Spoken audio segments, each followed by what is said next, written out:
Hey yo, I tell you what though, you did it. You hit save for the last time. You feel accomplished. You have written your book. Now it's time to get this book out to the world. You want to publish your book out to the world. Congratulations, let's do this. Self-publishing has increased in the last decade. In 2018, for example, there were 1.68 billion prints and ebooks in the market alone in the United States, out of which 1.5 were print books, so paperback, hardback, and 130,000 were ebooks. But if you want to self-publish it, this is a route that you say you want to take on and not seek the traditional publishing route, find an agent, find a publishing house, then you pick well, in my opinion. A lot of people have done it. A lot of your favorite authors have self-published. And lucky you, right? Lucky you, because a lot of people have gone before you. And hey, check this out. This is YouTube University, baby. This is the reason why you're watching this video, so I appreciate it.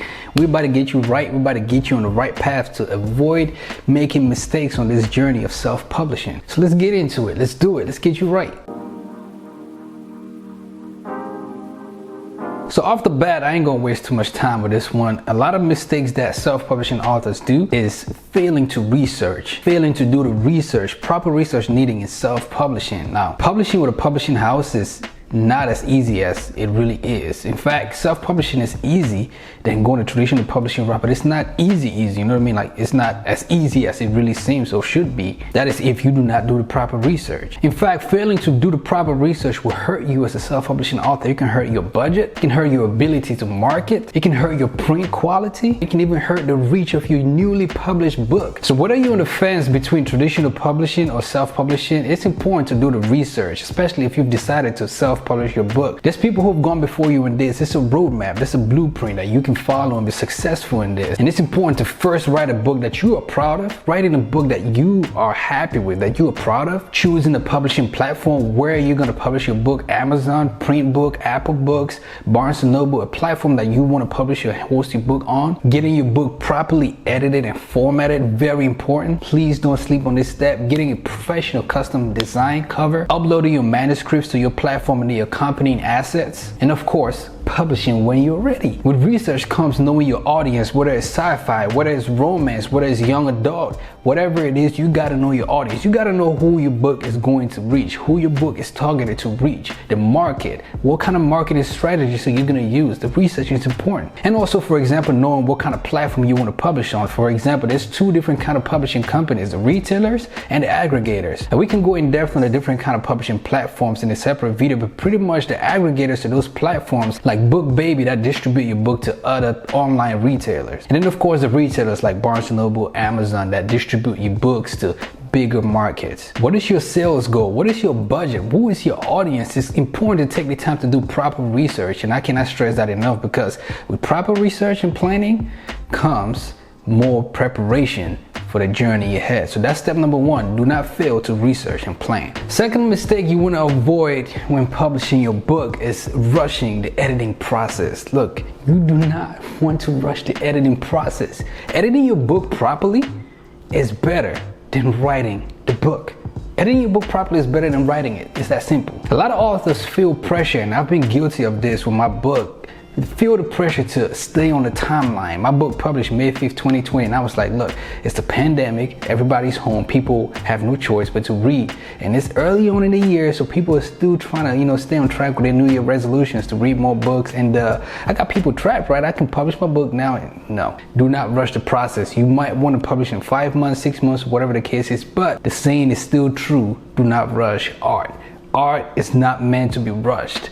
Take time to edit your book properly. The truth is, bad editing, a poorly edited book can be terrible, can be detrimental to your author brand. Your credibility as an author, especially as a first-time author, can be called into question when you publish a book that was poorly edited. If you're not going to take it from me, I want you to take it from Charles Finch. He's a best-selling author. He says this: amateur writers are usually desperate to publish as soon as possible, and understanding that feeling, you just want to get it started, your career, the next book, or whatever. But I wonder, he says, how many self-published novels might have had a chance of getting bought and finding more readers if their authors had a bit more time to persevere with editing. Hire a professional editor. You can go and see there's a lot of resources out here for you to hire a professional editor, and I've talked about it in previous videos. Do not give it to your homeboy or your homegirl who majored in literature. They are great for the first, second, third draft, but you want to hire a professional editor. You can even create an editing team, somebody who is meant only for copy editing, somebody who is meant for line by line editing, somebody who is meant for storytelling, and somebody who is meant for copy editing. You know, just create an editing team to come around and make your book as best as possible. If you don't know what line by line copy, storytelling, editing is, I talk about it in another video, but definitely do not rush the editing process. This is important because you escape the errors of grammar, microgrammar. This is important because you escape the error of microgrammatical errors, spell checks, especially in the area of proofreading. That's the final step before your book goes out to the masses. Get an editor who specializes in proofreading. Get everything in check. Not just line by line copy, proofreading, storytelling, editing, but also interior formatting. So hire a professional editor, hire a professional editing team, and do not avoid the mistake of editing your book and slowing down the process. Now they say never ever judge a book by its cover, right? The truth is, readers absolutely judge books by their cover. If we're honest, you judge a book by its cover. It is extremely important. That's why publishing houses hire and spend thousands and thousands of dollars on book covers, photo shoots, illustrations, and focus groups to create dazzling book cover designs. It's important. Do not overlook it. Listen, I will go as far as to say a custom book design can make a difference between a book that sells no copies to a book that makes it on the New York Times best-selling list. It's that important. And it doesn't matter if your book is sold on Amazon or on an ebook format or in Barnes & Noble or another brick and mortar. It's important that you create an incredible custom cover design for your book. Great covers help sell books. The font of your book title, your pen name, where you place your pen name, the illustration, the cover photo, all that good stuff makes a good cover. And while it might be tempting to save some money in the book cover stage when you come to design your book cover, please just don't do it. Spend the money to create an incredible book cover for your self-published book. And hire a professional. Again, you can go and read to this incredible resources out here. I hired a professional for my book who lived in Scotland, halfway across the world. Now, she was up when I was sleeping at 2 a.m. in the night, and I was up when she was sleeping, so the communication was hard. And when it came to publishing a book and putting it on Amazon, communication was hard because they required, certain margins and the spine thick, it was just incredibly hard to communicate with her. So hire somebody who is known. So hire somebody who is in proximity, or you have constant communication with, so hire somebody who you can communicate effectively with, so they can bring your vision to light. Somebody who you can say, hey, look, listen, this platform wants it this way, and they can turn it around to you immediately. I needed somebody who was within reach, who I could communicate with easy, and I found my guy Akil, and he hooked it up nice, and he was well organized. And so hire a professional and get your book cover design. Please don't make that mistake. I don't know why I'm so close to the camera. Anyway, mistake number 4, what you need to avoid is writing a lackluster blurb. Now, what is a blurb? It's that thing that you see in the back of the book. This thing right here that my good guy Jason wrote for me, or something that readers see in the first page, or a couple of different blurbs in the back of the book. You want to avoid making a mistake of writing a lackluster blurb. You've written your book, you've done the ample editing and research, and then it's time to publish a book, and you just throw it out there, right?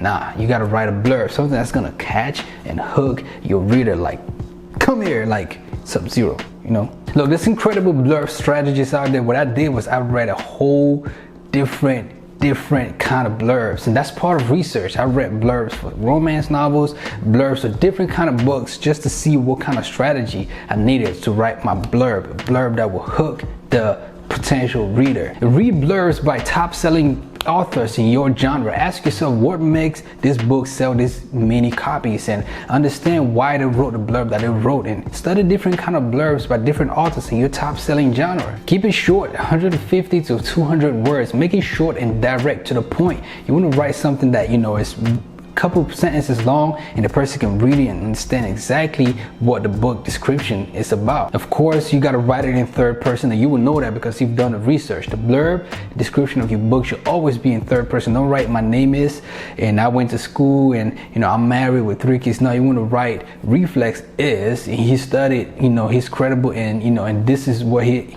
You want to write in third person. Of course, you would know that because you did the research, right? Yeah. And of course, keywords.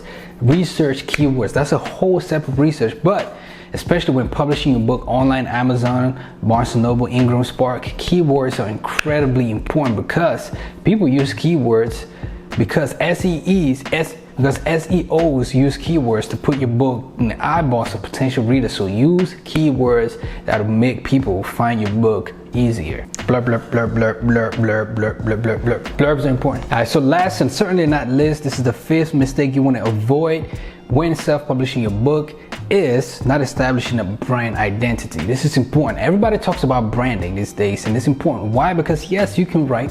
Yes, you have the potential to be a best-selling author.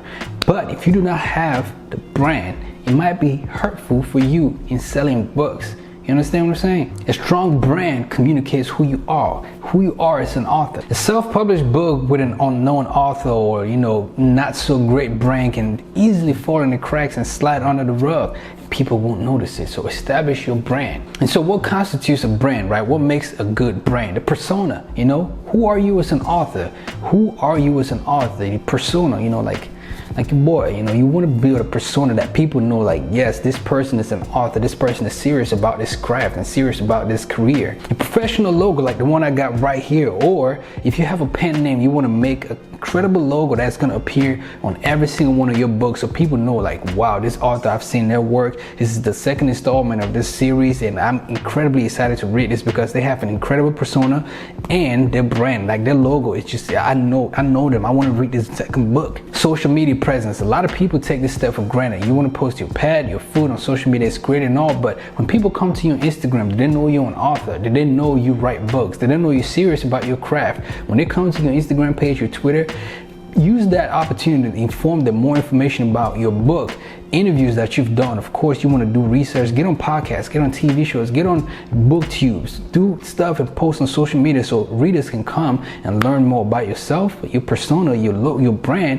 and also learn more about your book that they are potentially going to read or have read and have questions about. A professional website. Of course, you want to have a landing page where readers can come and get information about you, potentially buy books, merchandise, read newsletters, and just get in contact with you. Of course, it's also important, and I talk about this in separate videos, to get emails, get direct contacts, because Amazon is great. You can sell more books on Amazon, but you don't own emails to those people who buy your books. In fact, you don't even know who they are. So if people come to your website, buy your books, they leave things like phone numbers, they leave things like emails, they leave things like contact information that you need when you're publishing your 2nd book. So continue and start building that movement, that fan base with your professional website. And of course, also a media kit. I'm gonna have my media kit flash right here. Definitely want to research that, build your media kit. I use that to pitch potential guest speaking engagement on podcasts and different things like that. So start a media kit. It's important. Build a persona,